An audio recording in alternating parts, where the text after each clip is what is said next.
Guys, ito yung ating Siamo Asil. Yan guys, so tinanggal na natin sa kanyang sisiyo, mga magto 2 weeks old na yung mga sisiyo niya, pero isa lang yung natira. Yan guys, yan, so hindi masyadong makita. Yan, so dyan muna siya kasi kung sa loob is mag-aaway sila ng big mama natin na si Siamo Jutako. So hinanapan ko ng pares yun guys para makapagpangitlog na.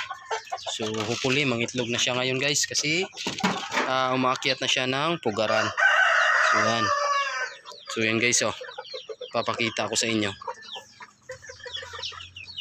Yan yung ating piri ngayon. Yan guys, yan. So nilagyan ko ng sako dyan para hindi masyadong maliwanag dito, kasi ayaw niyang mangitlog sa maliwanag. So yan, so dito yung ating isang talisayin guys, yan. So 5 months old. Yan, so ito is magiging broodcock din natin. So binili natin to sa ating kaibigan. So nagustuhan ko kasi sa kanya is mataas at saka iba yung kulay, and then flat comb siya guys, yan yan. So tapos na rin nating mapakain yung ating mga alaga, kasi umaga pa tayo nagpapakain. So yan, ayaw niya mangitlog dito sa inahin na ng pinanggalingan ng ating native na hen, which is dito na. Yan, so lagay ko muna dito sa brooder. So siyam yung itlog niya. So sa 14 na itlog, 10 yung napisa, kaso naipit yung isa, and then yung 4 is walang similya. So dito sa kabila is yung ating mga heritage breed na manok, Black Australorp cross sa BPR. So yun guys, lumabas yung ganyan yung kulay.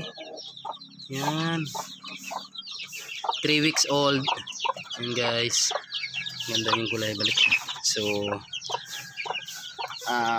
pag di-off natin, ilagay natin dito para mainitan sila. So gagawa tayo ng parang limber style para pwede sila dito sa labas makapaggala-gala, and then masikatan ng araw, kasi mahirap pag dito lang sila sa labas. Ang daming daga ditong malalaki, so sayang naman yung pagod natin kung makain lang sila ng daga.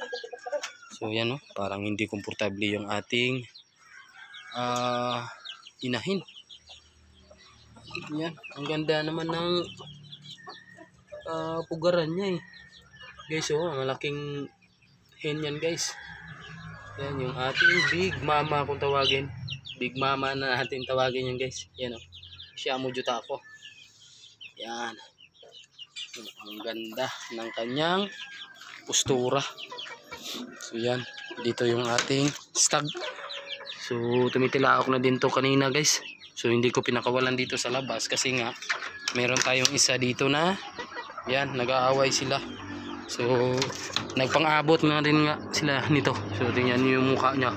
So dito sa gilid, kasi kawayan lang yan, and then kayang pasukin ng tuka niya guys. So gagawa pa tayo ng medyo mataas na kulungan para hindi sila magpang-abot. So mga DIY lang kasi na kulungan to guys yung ginawa ko, kung ano lang meron dito na materialis sa aking munting backyard. Yan, yan yung ating mga native is dito lang din sa labas. So 5 piraso yan guys. So upgraded native chicken yan. So ang ganda, blues. Yan, so yan na guys, hopefully mangitlog na yan. First egg ngayong araw. Yan, pero parang hindi siya komportable sa kanyang paitlogan, pero no choice siya, kasi yan lang yung paitlogan dyan. Yan, hopefully mangitlog na yan guys. So yun lang guys for today's vlog, at maraming thank you sa inyong lahat sa patuloy na sumusuporta sa aking munting channel, and then sa Facebook page ko na Niktoy TV din. So God bless to everyone and good morning.